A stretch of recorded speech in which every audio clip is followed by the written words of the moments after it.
One of the most, if not the most, notorious casino cheat in the world is a man called Richard Marcus.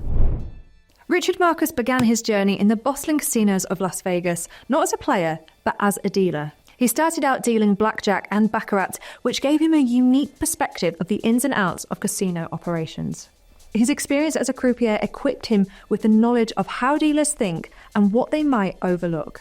This invaluable insight would later prove pivotal as he transitioned to the other side of the felt during the 1980s.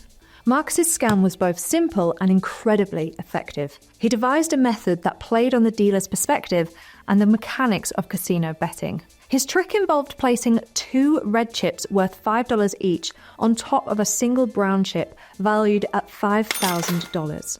Here's how it worked. When placing his bets on blackjack, he would bet 3 $100 black chips. If he won, he would distract the dealer and replace his black chips with 2 $5,000 chips and pop one $100 back on top, making himself $10,100. This cunning move allowed him to pocket a total of $10,100 from the win, all while keeping the casino none the wiser.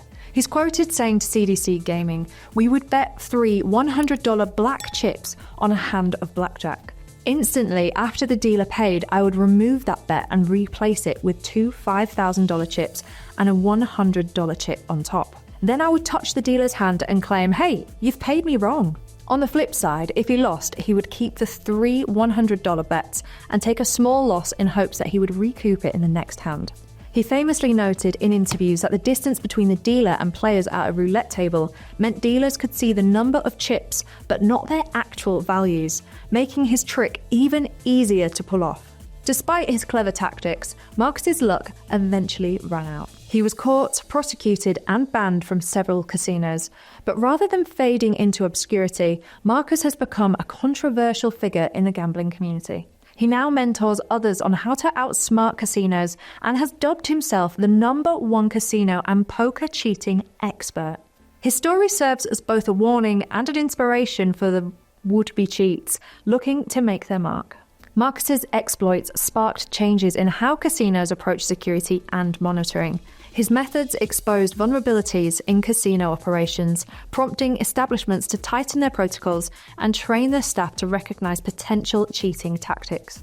While Marcus may have been the master of deception, his legacy has pushed the industry to adapt and evolve, making it more difficult for cheats to thrive. So from a dealer to one of the biggest casino cheats in history, his combination of craftiness and psychological tactics allowed him to navigate the casino world like few others.